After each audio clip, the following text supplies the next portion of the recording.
Good afternoon, everyone. Welcome to today's session. My name is Anjali Lokre, and on behalf of CSMB, I will be giving a brief introduction of our chamber. So, Chamber for Advancement of Small and Medium Businesses, that is CSMB, works towards empowering micro, small, and medium enterprises. CSMB assists SMEs in developing products to cater to the global market.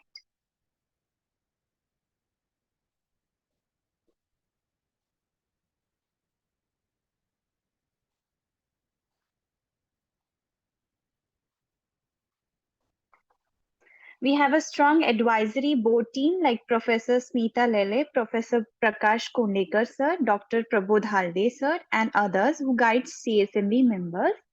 These are our social media handles. You can follow us through Facebook, LinkedIn, Instagram, and YouTube.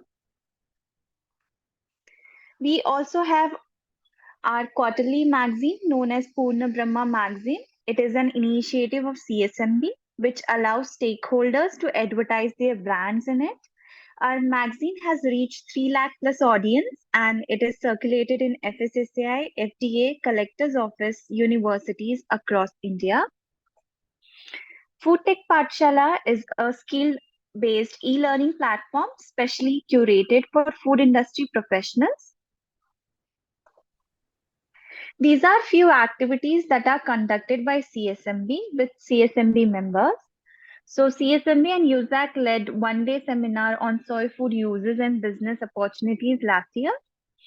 We also participated in HIFI India 2022 in Bangalore.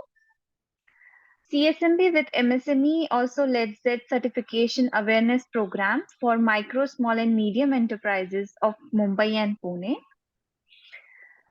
This is the event which we participated, known as Pitch to Folk, that had happened in Dubai, and we had taken our CSMB members to there.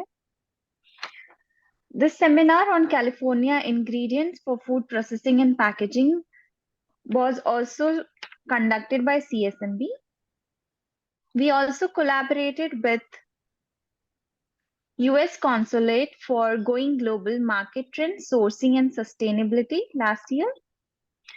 We had also conducted Mission Millet program in university. National Seminar for Business Development of MSMEs of Nandurbar district also had organized in Nandurbar last year. We had also participated in Asia's largest contract manufacturing and private label platform, Chamber for Advancement of Small and Medium Businesses was the major co-organizer for Anupur India 2022 and 2023 as well. These are some pictures from our recent event. Our upcoming event is CSMB Foundation Day that is going to happen on Friday, March 1st, 2024. So if any one of you are interested, you can contact us. These are our president contact details. Thank you.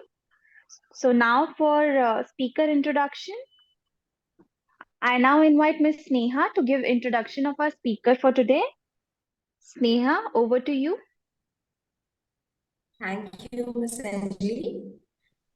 So now I'm going to brief about today's speaker. First of them is Dr. A.J. Balasubramanian. A.J. Balasubramanian is a seasoned serial entrepreneur with nearly 4 decades of experience in electronic high manufacturing, IT product, and service companies. His experience includes founding companies focusing on electronic hardware system, IT, internet technologies, and AI-based solutions. He is currently the co-founder, executive director, or head of Indian operation of AI Drugs Health Technologies Private Limited, a healthcare big data analytics company. As mentor for startups, he assists many startups in Chennai and Tamil Nadu, and also serves in the board of few companies as director. an angel investor. He regularly writes articles about startups. He also sits on the board of several startups and advises startups TN on various initiatives.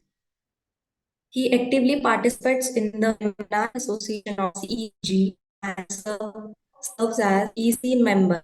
He holds a senior management program certification from the Indian Institute of Management, Calcutta. So, second speaker of our today's webinar is Mr. Akshay Panse, sir. Akshay Panse is business leader with 15 years of experience in BFSI and digital industry, driven strategic and operational initiatives across functions such as development, strategic alliances, and relationship management. He is currently the co-founder of Cluebot Tech Apps and enterprise tech startup that has developed a Gen AI development platform for rapid development of custom workflow applications. Thank you. Uh, Thank you. Thank you for the kind introduction.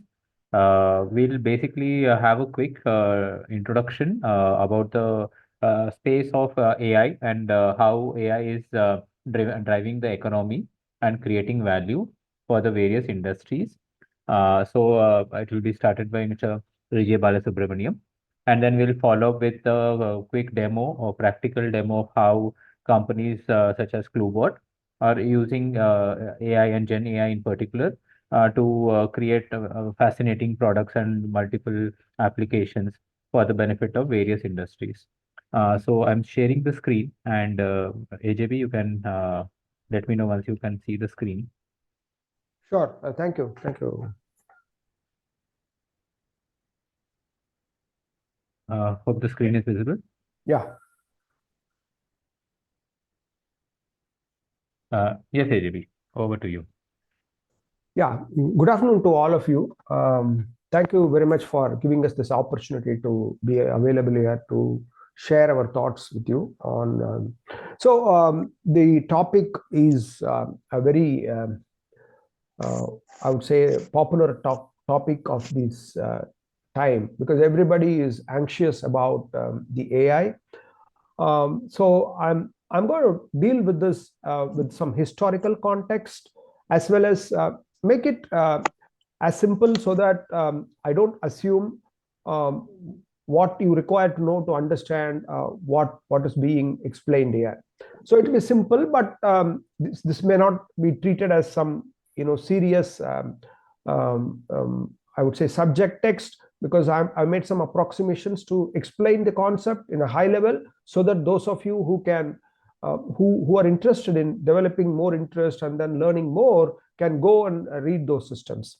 Before I start, I think it's important that all of us must be knowing something that's called a general purpose technology and specific purpose technology. Now, why is that AI is becoming so very powerful? Because generally, when a general purpose technology is introduced or coming into use in a society, it makes disproportionately large impact on the society.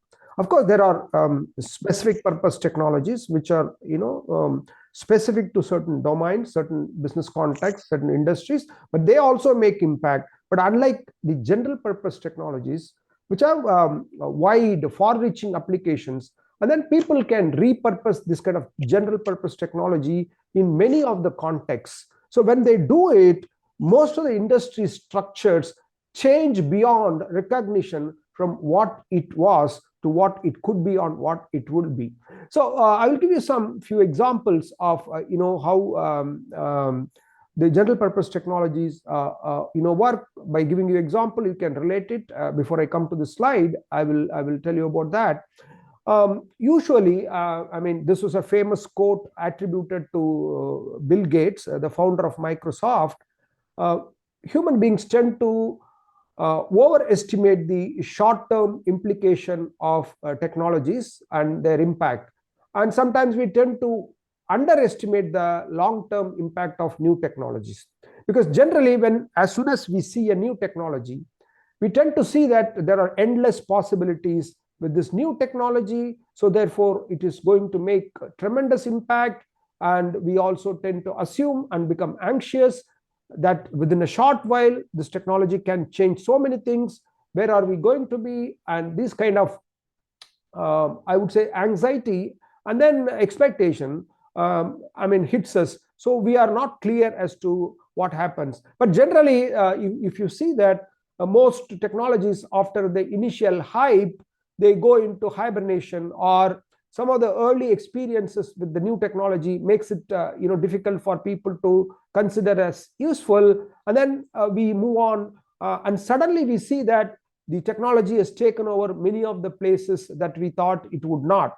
To give an example, when 1998, 97, when internet was introduced, there was a huge surge of internet companies. By 2000, lots of these companies failed because these companies assumed that the internet infrastructure will be so omnipresent everywhere. The connections are going to be reliable. The users are going to use it quickly. The adoption rate is going to be very high. And all these companies proposed a lot of models and a lot of new ideas, but they all could not implement because the entire ecosystem did not develop. But one of the interesting things that we would see in artificial intelligence is that this could change in this particular industry, because the required infrastructure has been laid for most of the applications in the current manner, because we have already a huge computing platform and a network. So the deployment of new artificial solutions can happen faster than what we thought, even though more and more new solutions and platforms have to be developed. So this is also because what we see is, over the many years, the time required for any new technology to become widely used is shrinking. For example, the early internet, it took a very long time before internet became very powerful. It was in use for about 20 years among the science and military and all that, scientific community and military and all that.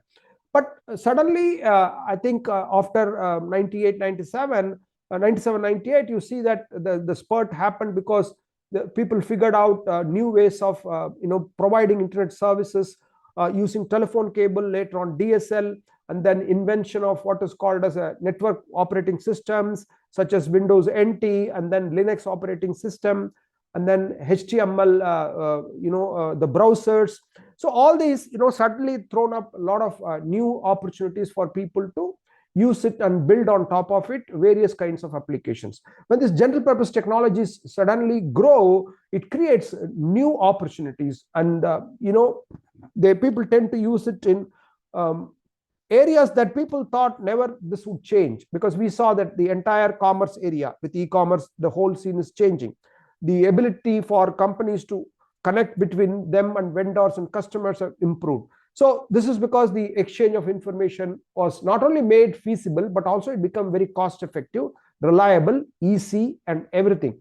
So if you really look at it, these are some of the examples of general purpose technologies include electricity, internet, computer, steam engine, and then now artificial intelligence.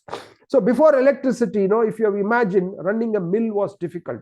The electricity not only impacted the factories, but it impacted the way we light, how like a motor can be motor.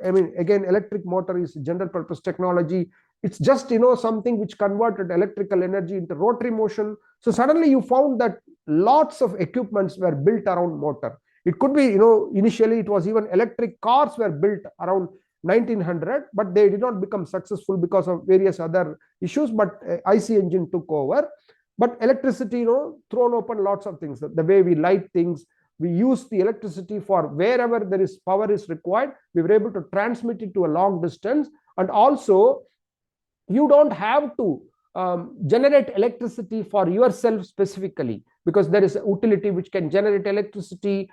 If you just insert your plug, you start getting electricity, and then you use it to run, for example, this computer, your TV, your mixie, your grinder, or everything that we don't even realize that all these things operate via electricity. So it's got far-reaching implications. Similarly, internet, as I explained to you, computer, originally computers, the people started using it for office purposes because that was found to be very elegant. People used it for word processing. Suddenly an application called spreadsheet appeared. So the entire accounting folks started using spreadsheet, and then people wanted to present, then presentation came, and then the computer got networked and people started exchanging data. Then people invented ERP, HRM systems, because imagine on 31st, if you have to run a payroll for hundreds of people, if you do manual payroll calculation, it used to be very tedious. And then in applications like, for example, suddenly if for millions of people exam results have to be published, so after the papers are corrected, they enter the marks, and overnight they generate the report quickly, and then it was published. So you can go and dig and see how computers have become omnipresent in many area. So people started using them all everywhere they wanted to use. And steam engine is a similar example, and artificial intelligence is going to follow that way, because today what has happened, especially on the large language model, so the applications are far and wide. So that's what we are going to see.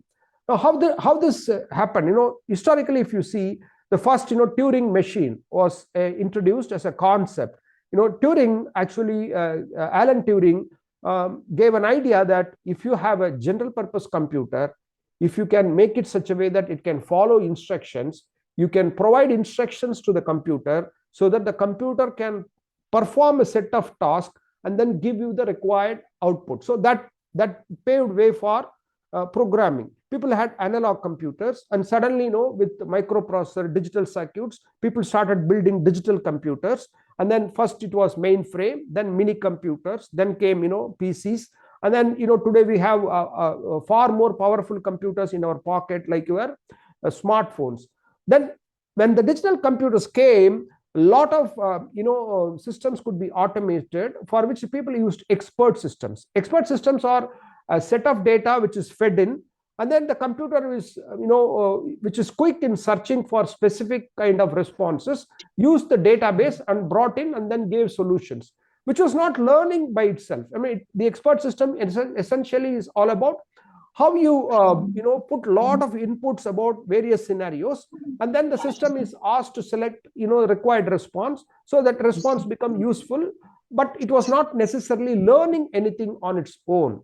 But eventually people created neural network which works more or less like human being. For example, as human, when we want to learn language, we do not first go and study grammar. As as a child, and growing, the children, as they grow, we don't teach them grammars, but what they do is they continue to observe how the language is being used by their parents and people around them, and then they start speaking. Initially, though, they make mistakes about verbs and sentences, the present tense and past tense and all that. In any language, we don't really deliberately tell the people to go and learn grammar and then learn the language, but children learn the language because they start hearing more and more words, how are they being used, in what context, and then this kind of learning creates kind of repository in the minds of the children, and they become experts in knowledge even before it can be taught in a systematic manner.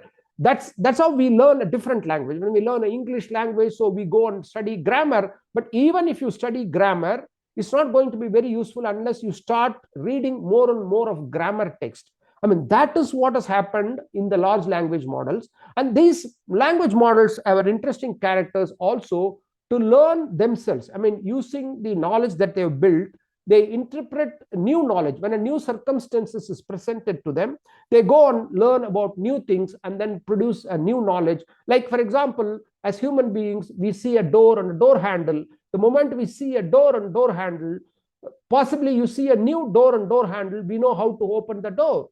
For the computers, for to get this kind of knowledge, we'll have to first give them what is a door, what is a handle, how the doors operate. But if you feed sufficient number of these kind of data, then a computer also becomes intelligent to know that on seeing one door with the handle, this is how you open the door, if this is how you close the door. But imagine human beings are very powerful computers themselves if you think of them as a computer, because we accumulate knowledge.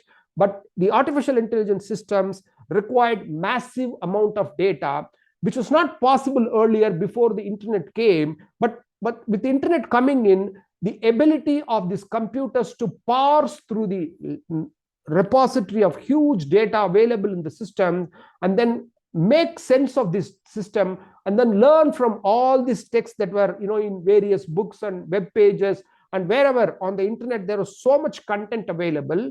So they created an automatic system to go through, parse through all this content, read and make sense out of it, and eventually what has become as a large language model, which actually uses what is called as a simple statistical model. I mean, as you type in your smartphone, if you are noted, the smartphone suggests what could be the next possible word which can appear after the word that you last typed. So this is actually a predictive text model. This is the basis of on which the large language model, which today has become very important, the chat GPTs and the Bard and other Gemini models and everything. So the large language model as a far-reaching consequence on the way we are going to work using language. Because although we don't really give importance to language, in our day-to-day affairs, because we think science is more important, but fundamentally the most complex achievement that human beings could achieve is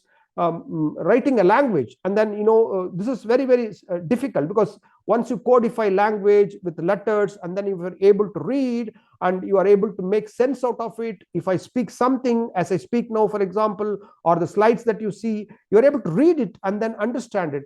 This kind of knowledge is complex, and this has been just been taught to the computers, because it was an inflection point at which all these computational powers was possible, and lots of models and algorithms were built. They become handy, the computers got networked, and then what is called as a GPU, the graphic processing unit, which are called the one that are made by companies like Nvidia, has become also very powerful and cheap, and more better models have come. So you see that last 10 years, we see suddenly a huge change in this model, and it's become very powerful, very useful for various applications, which was not possible earlier. Take, for example, the chat GPT, or the Bard, or whatever is the Copilot, that the various versions of it, what are being offered by Microsoft, OpenAI, or Google.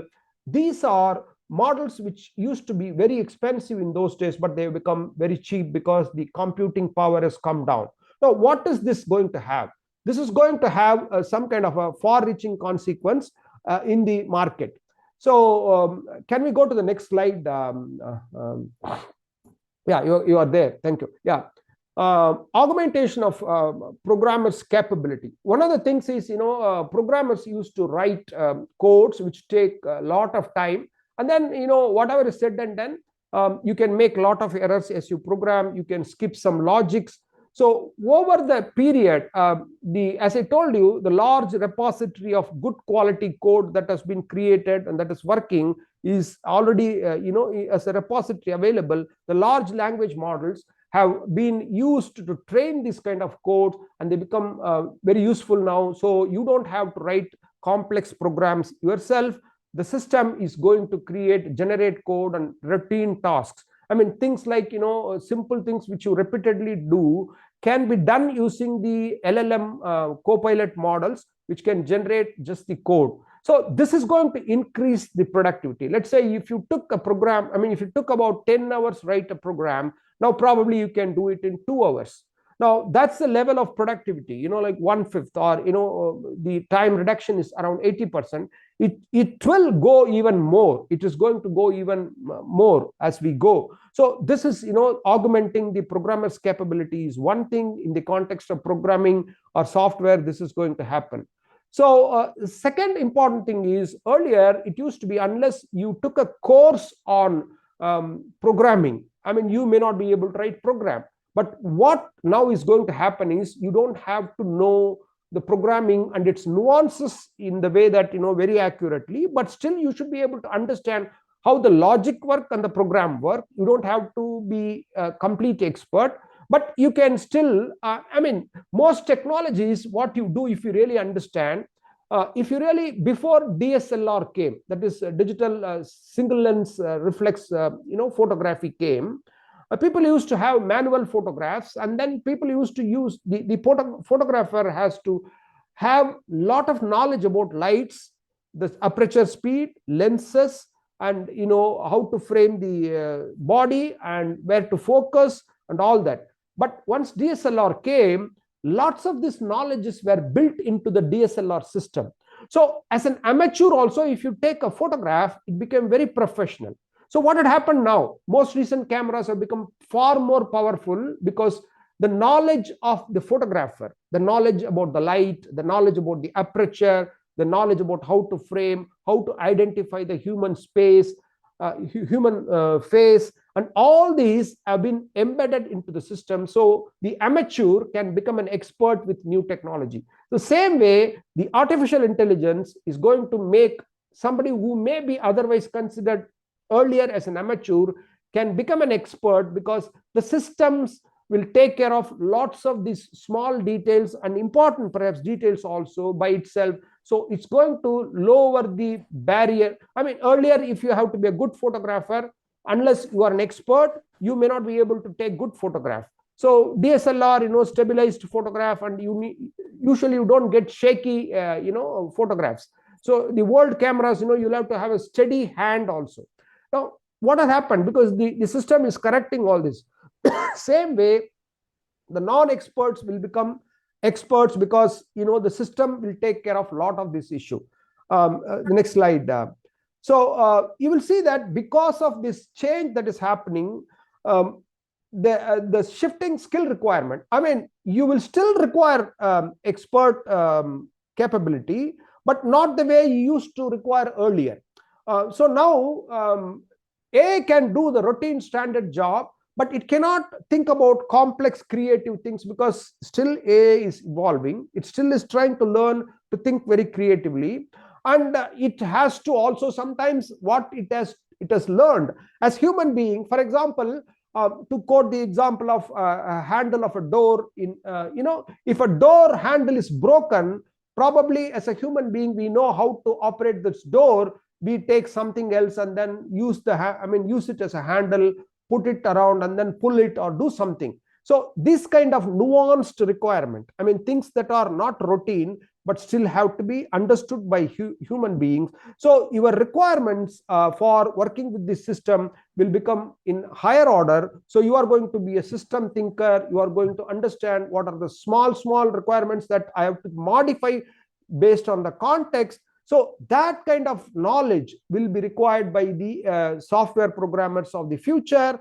So you don't have to know the entire coding, but you will have to still know the important thing that you will have to incorporate within the programs. So that becomes very important. So that's something that, like the prompt engineering. For example, if you have to deal with the artificial intelligence systems, so you will have to tell the system to do the right thing. It requires a different skill set. Artificial intelligence, no matter whether they are good artificial intelligence, however fine they are, you'll have to still teach the artificial intelligence, tell the artificial intelligence system to create the kind of response. And this can be done only by asking the right kind of question or giving the right kind of order to the system. And this is an expertise that human beings possess more as compared with artificial intelligence systems. So they are learning very well, but still you'll have to use them as an expert. So your understanding of the requirement, your understanding of what is to be designed, what is to be made, becomes more essential in the new new environment where artificial intelligence will take over. So that's what the shifting skill requirement is, something that you all have to be comprehend about. So creation of new job role, because I told because it's not enough just that you are somebody who is programming usually based on some rigid requirement. Now these things are taken care of by the AI system. So you will have to learn some different kind of set of things in the new environment, which could, for example, how to train an artificial system, or how to train yourself to use a new artificial system. How do I monitor the artificial intelligence system? How do I fine tune the AI system? Because sometimes the AI systems may not be very perfect, so you will have to fine tune it by giving additional information. So also sometimes you may work as a hybrid person, partly use the artificial intelligence output, you can bring in your own output, put them all together and create newer system. So these are the new kind of job roles you will have to learn, for which unfortunately as of now there are not much curriculum. So you'll have to start with using the system and applying the system, because the next generation tools, you'll find that these are have to be incorporated. One of the interesting things about Cluebot is, our company, is that we are working in this space where we are making you an enabler. I mean, how do you use this new technology more productively? I think more on this will be dealt by also my colleague Akshay. So next, Akshay. Yeah, impact on entry-level jobs. So one of the biggest impact that's going to have is on the entry-level jobs, because the entry-level people usually they did a lot of this repetitive task. Not that they are not important tasks, but because companies and systems, they expect that we don't have to put human intelligence for doing something repetitive. So this, if you really look at it, has been happening ever since the industrial revolution came in. Because let's say if the metallurgist, a Sumiti man who was working in some 500 years ago, he would have created one sword at a time, because he would have to take a metal blank or probably cast it in some form and then heated it and then hit it like a smithy and then created the sword. He could have been a great craftsman, but it would have taken him a lot of time to make even one sword. But look at what his current model is. We know how to use the metallurgy. We know how to organize these atoms in the metal, and then we know what to remove. So we use lathe and other tools and all that to remove the excess metal, and then we actually grind them so that it becomes sharp. We mix this metallurgy in such a way that they become very solid based on the material property. So the human touch, which was very essential, has become eventually mechanized. The same way, a lot of these entry-level jobs of doing something like smithy and all that will eventually vanish, because this will be far efficiently done by the machines themselves. So this is going to be one of the critical things that all of you who focus on entry-level jobs have to understand. The next is, there will be need for rapid continuous learning, which is another thing that you will all have to live with. So, so the latest technologies that you come across, you will have to quickly learn. I mean, a lifelong learning process and career advancement is critical for you to be secure in a job. Because if you can't learn new things, it's going to put you at a massive disadvantage. But there are, interestingly, the artificial intelligence is also one of the best teachers anyone can have, because all your questions are very well answered at least 95% of the time by these artificial intelligence systems. So you don't have to worry about not having a tutor, not having somebody who can help you teach all these concepts. So that's another interesting thing that is happening. Next. So one of the problems, which repeatedly most artificial intelligence experts and then governments and regulatory bodies are grappling with is, what if these artificial intelligence systems go haywire? I mean, they become uncontrollable. I think there will be guidelines, there will be policies, and today most companies which are going to do this kind of artificial intelligence solutions will do it within a framework, within a certain area of specialization. So they will build certain guidelines and then policies not to violate that. But nevertheless, this is going to be a challenge that we all have to understand. So there are going to be a lot of issues regarding data privacy and security and all that. This has to be, you have to be cognizant of this, even as a person who is working in artificial intelligence, as well as a consumer of artificial intelligence solution. You have to be careful to make sure that you are not transgressing these kind of ethical, quality, and other moral questions.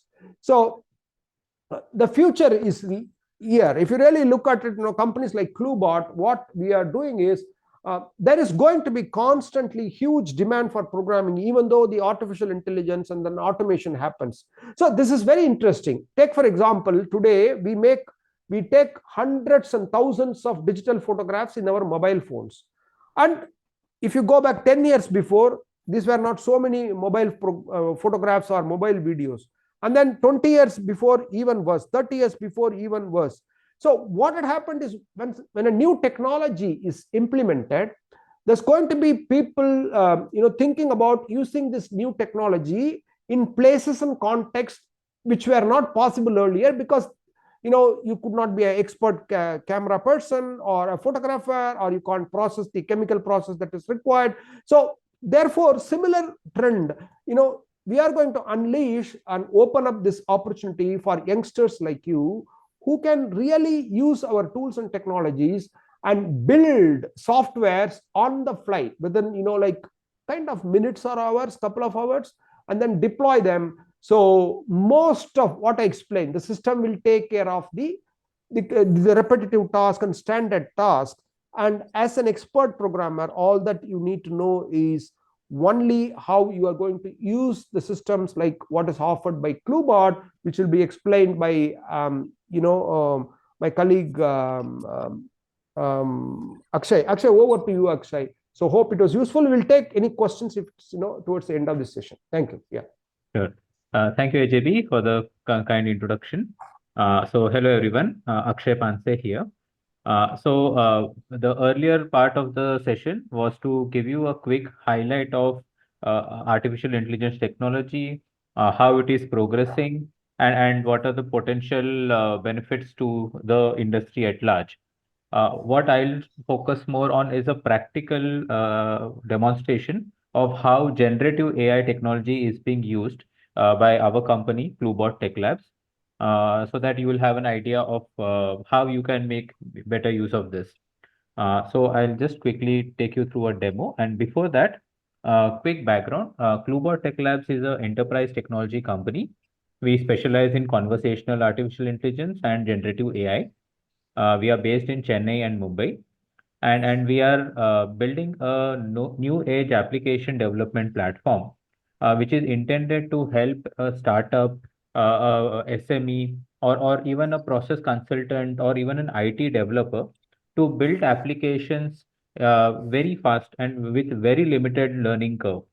So, like AJB mentioned, the need for specialized knowledge will be bridged by technologies like generative AI.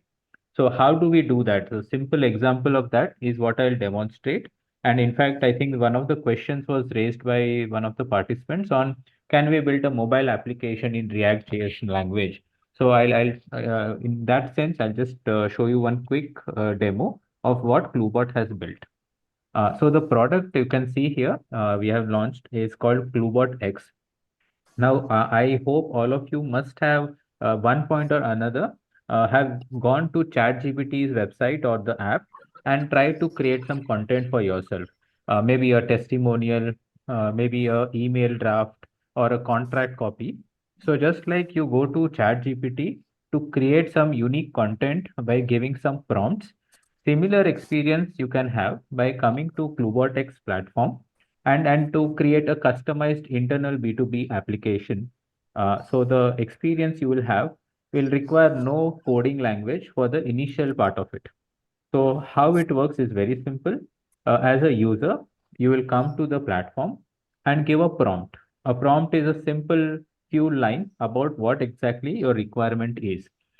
So some of the internal business application examples can be inventory management solution, expense claim management solution, a lead management, attendance and leave management application, and so on and so forth. So as a company, various departments would have different processes. Some of the processes in HR for employee onboarding, recruitment. Then in operations, there would be multiple applications for daily progress reporting, task management. Marketing would have different functions. So each function would have different processes. That requirement can be fed as a simple prompt to the system. Through simple natural conversation, just like you and I are talking, you just input your requirement in text. and the system will start building a working application while interacting with the user. So you don't have to have any coding language requirement here. Once you are able to use that application, run it and test it, the system is also able to generate a code. So now the important part to note here is that if it is a simple application, the system is able to generate it instantly. It will take 10 minutes for the simple application, and then through some iterations, it would take say 1 hour or 2 hours to build it. And then you can instantly start using a customized application as per your way of working. If it is something which is requiring much more level of complexity, then it is allowing a developer to use this code and build on top of it. So it will cut down their time to develop with less number of resources. So it becomes very profitable or cost saving for anybody to build custom applications now.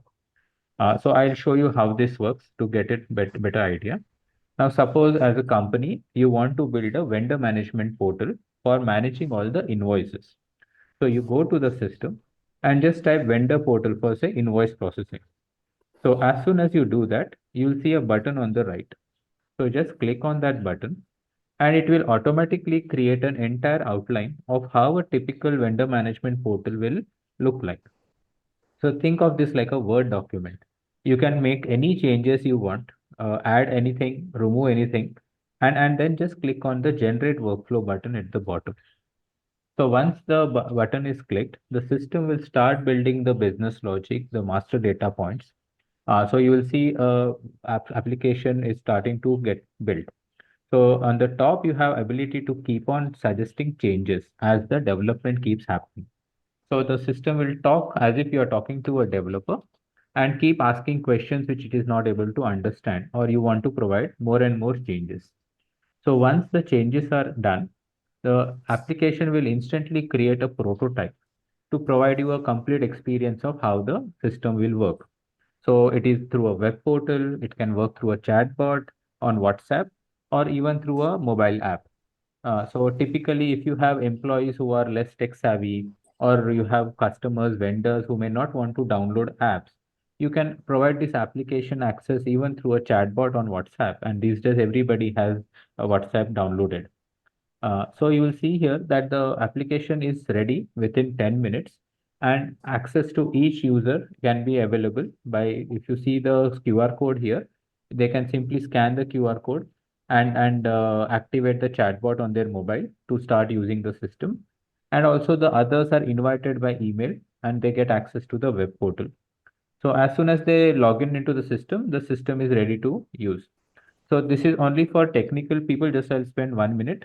So I'm just giving a quick demo that anybody can download the code. So you can see here that one of the options here is React.js. So as a developer, if they want to build on top of this, make any changes themselves, they can simply choose the programming language of choice and export the code, run it in their environment, and then make any changes they want as per their requirement. So if it would take, say, 5 or 6 developers to complete a project in, say, 4 months, now it will be completed by just 2 developers in 1 month's time.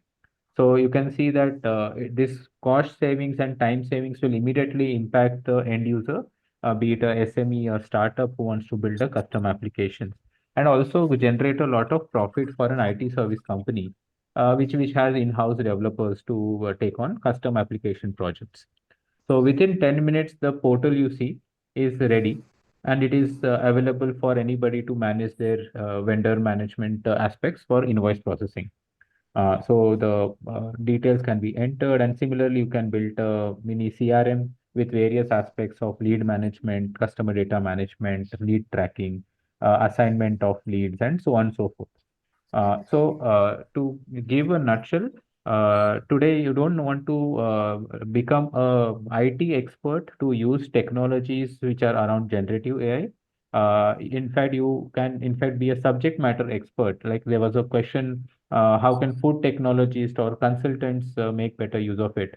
So you would be better placed in knowing the processes of your respective industries and function, and you can just provide that information to a technology like Bluebot and build multiple applications and become entrepreneurs yourself. and start your own startups. So we'll leave the rest 10 minutes for questions and would love to have active participation from everybody. Okay, so the session is open for Q&A now. If anyone have any questions, they can ask. They can unmute themselves and they can ask their questions. Hi, hi. This is Deepak. I'm from Delhi, and I am one of the co-founders at an e-commerce direct-to-consumer brand. Okay. So we have a custom-based website that we had set up in PHP, um, and it's a mobile website. And then we also did a PWA over it. Okay. But obviously, we are now facing challenges as far as the mobile experience is concerned, because as you know, PWA is not a full-fledged Yes. mobile app, Correct. and specifically this is happening more in case of iPhone users. That's where most of our customer base is. So in fact, this question was from me only, that if you now want to build a mobile app, um, how quickly that is possible. And uh, you know we do have an in-house tech team who had built this PHP website. Okay. So the entire code on the back end is written Got it. by us. Yeah. Got it. So to quickly answer your question, at this stage, the platform which we have built, Cluebotex, is more focused on workflow management related aspects. So the front end part, so for example, typical websites are some applications which will require a lot of front end coding aspects. So that is something which we are currently not immediately focusing. It is part of the roadmap. But as along with the website, there are a lot of e-commerce related backend applications. So if that is something which is of interest, Cluebot can immediately help out with a portal or like a marketplace related functions can be managed. Certain components of it can be built on Cluebot.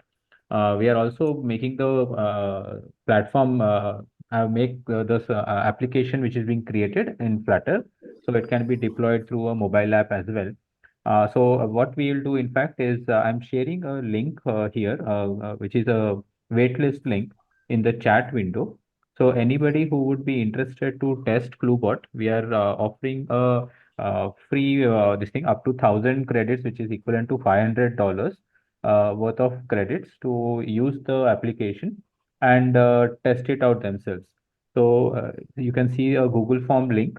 Kindly please fill the form and whoever wants to build any applications or just experience how generative AI works, it will be a good experience. And we'll put you in the waitlist, and my team will reach out to you individually to help you with building such applications. So, in fact, Deepak, once we are ready with the Flutter version, would love to connect with you personally and showcase what all we can build. And you can also share the website details with us through the waitlist. Sure. Thanks, Akshay. So just a follow-up question again. So while I understand that there is nothing available on the front end side, which is not your focus area, but my question is that, let's say if we want to build a workflow Yes, on the back end for correct, a specific module that we are wanting to launch, correct, can that code be created? Because correct. what I heard you say, and I'm just back from travel outside India, and I also came to know that the codes are written pretty fast using Gen AI. Yes, So if I say that I have a particular workflow of which is my custom idea, let's say, correct. so can that be written, or right now you're only offering, let's say, certain set of workflows which you have identified and which you have kind of fast tracked the whole process? No, no, no. So the entire application, so in fact, your requirement can be very well created through Cluebot. And major thing of Cluebot is we are not using the code-based LLMs which are available.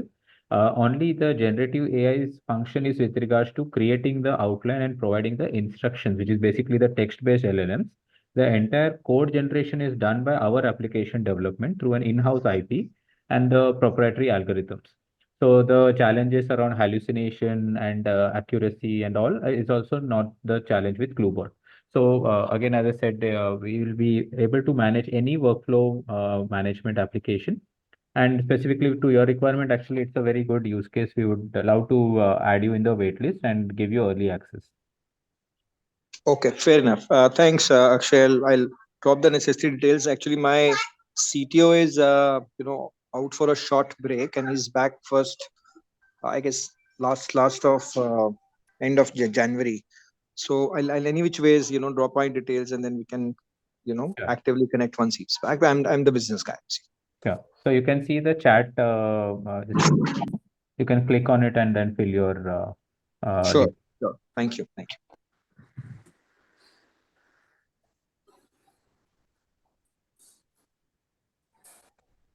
So for any other participants, hope you can see the Google Form link in the chat. So anybody interested, we can offer free 1,000 credits for you to use it and learn this technology. Any other questions anybody has?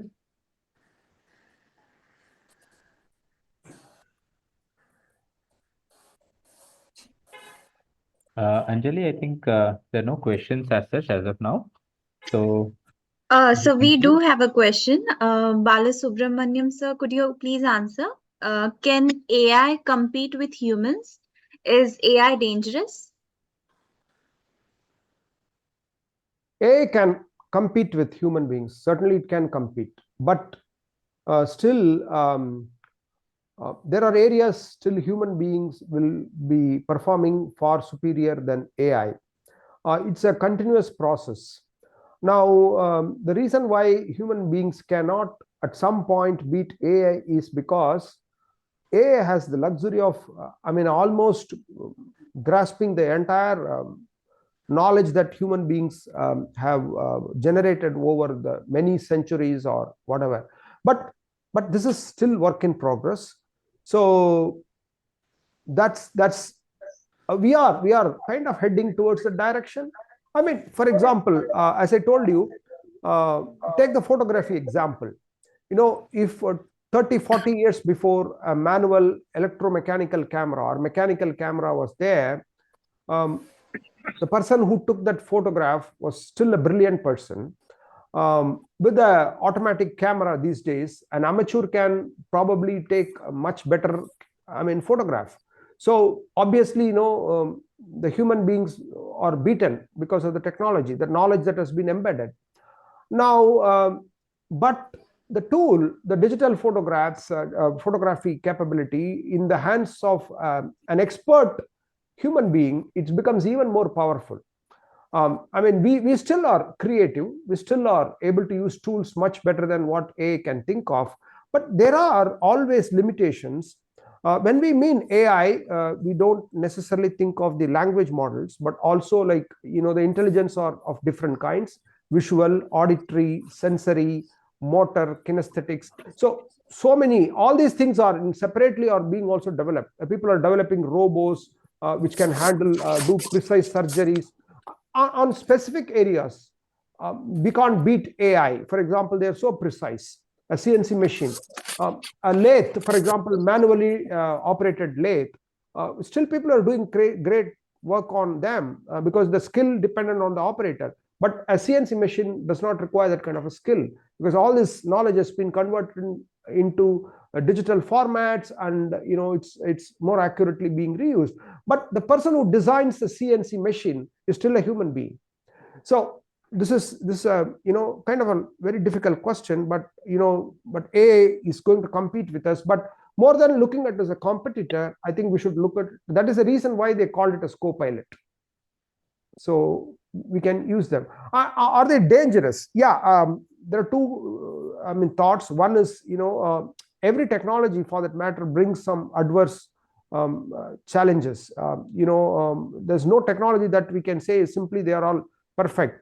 But we have always taken care of those things. But that's why I think every AI company, government, everybody is grappling with this issue of putting the guideline. Every company, every country is wanting to come with the AI policy, where to touch, where to not.